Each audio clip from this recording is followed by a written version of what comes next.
네, 오늘 장을 명쾌하게 저격해보는 람 기자의 3시 40분입니다. 안녕하세요. MTN증권부 김혜람 기자입니다. 오늘 온갖 뉴스가 겹쳤습니다. 어제 지방선거가 있었고 오늘 새벽 4시 6월 FOMC 회의 결과가 나왔고 또 오늘 선물 옵션 동시 만기일이기도 했습니다. 코스피와 코스닥 모두 1%대 마이너스를 기록했는데요. 이 하락세는 외국인이 주도했습니다.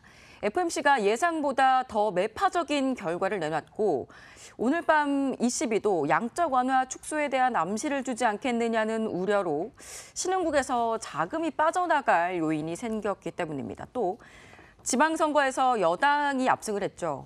기업 규제 정책이 강화될 것이라는 부담감도 외국인 투심이 빠지는 데 한몫했다는 분석이 나옵니다.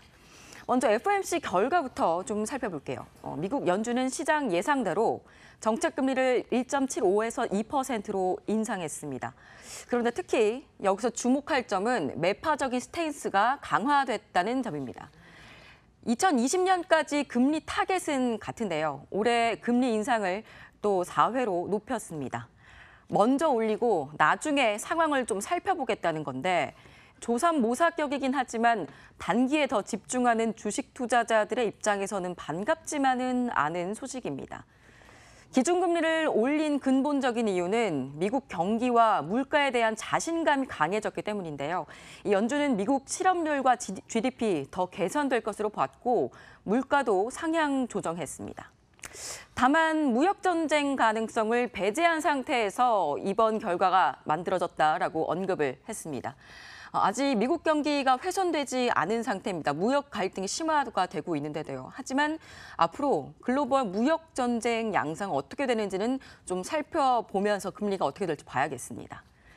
또 오늘 밤에 있을 유럽중앙은행 ECB 회의도 굉장히 주목받고 있습니다. ECB도 이 양적 완화를 축소하는 방향, 즉 채권 매입 프로그램을 축소할까 여기에 이제 관심이 모아지고 있는데요.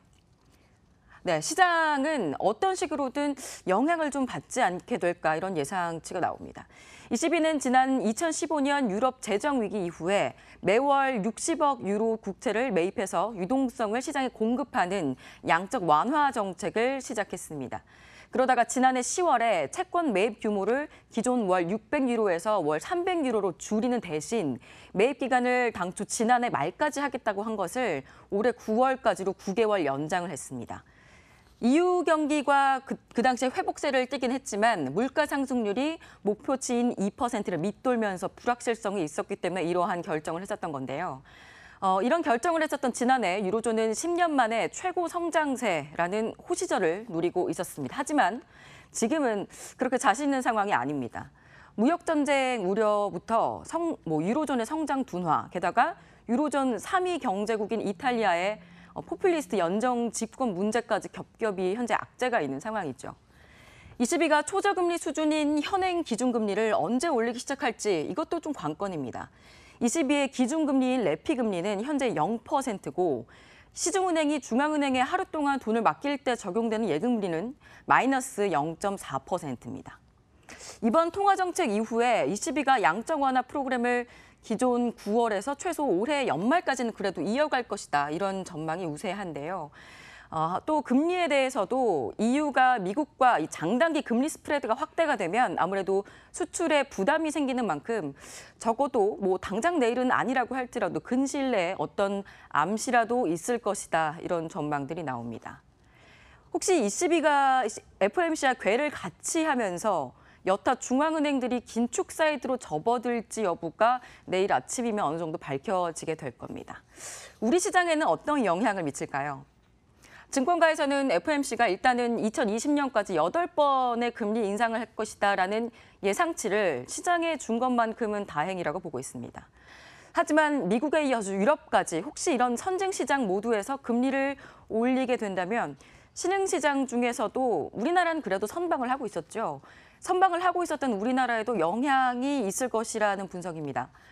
그동안 지정학적 리스크 해소라는 이런 요인이 우리나라에 따로 이제 반영이 되면서 우리 시장은 신흥국에 대비해서 일부 견인되고 있는 모습이었는데 이제는 이런 리스크들을 해소하는 것들이 시장에 대부분 선반영됐다는 분석입니다. 거기다가 우리 경기 동행 지수는 지난해 5월, 또 경기 선행 지수는 지난해 7월 정점을 찍고 줄곧 떨어지고 있습니다. 고용 시장도 좋지가 않죠. 신규 취업자 수는 3달 연속 10만 명대로 부진하고요. 올해 최저임금 인상 이슈도 있고 52시간 근무 시간 제도 등이 도입되면서 관련 규제도 강화가 되고 있습니다. 한 이코노미스트는 어제 지방선거 결과 여당의 압승으로 인해서 기업 규제 강화에 대한 투자자들의 경계심이 있다면서 선행지표와 심리지표가 많이 꺾인 상태에서 규제 강화로 기업들이 투자가 둔화되지 않을 것인가에 대한 우려감들이 시장에 있다라고 이렇게 얘기를 했습니다. 이날 심리지수에서 지방선거 이후 결과 어떻게 반영될지 한번 봐야겠습니다. 또 한 가지 말씀드릴 것이 선물 옵션 동시 만기일이기도 했죠, 오늘.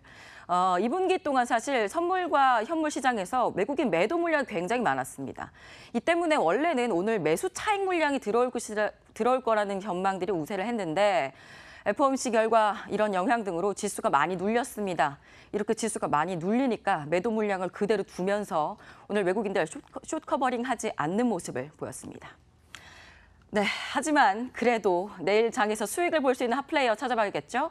전문가들이 꼽은 핫플레이어 보겠습니다. 원익 QNC, BH, 게임빌, 컴투스, CJ 헬로 이렇게 5개 종목 꼽았습니다. 목요일인 오늘은 유한타증권 설릉역 지점 추장훈 대리 연결돼 있습니다. 네, 안녕하세요.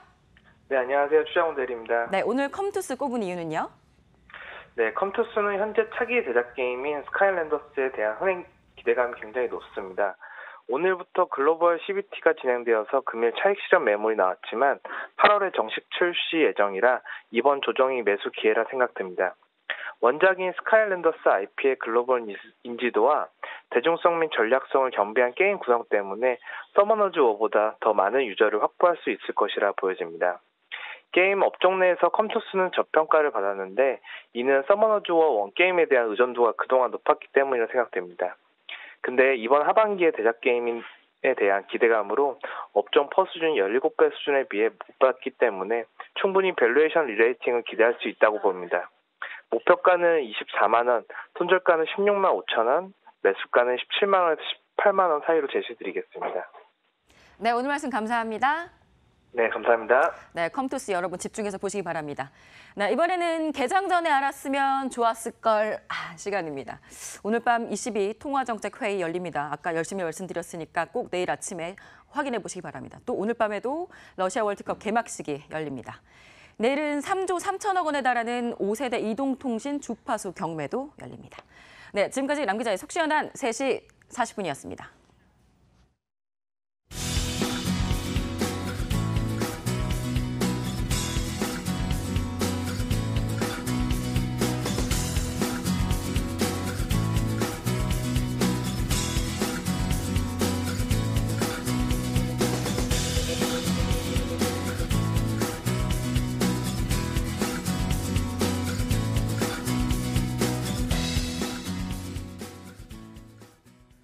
종목별 강세가 펼쳐지고 있습니다. 그러하다면 개별 기업들의 호재라든지 정부 정책의 방향을 좀 잘 보면 될 텐데 앞서 들으셨죠? 내일 5G 주파수 경매 본 막을 올리게 됩니다. 내일장에서 관련주들 움직임 어떻게 진행되는지 한번 추적해 봐야 되겠습니다. 마감 전략 A+였습니다. 내일 뵙겠습니다. 고맙습니다.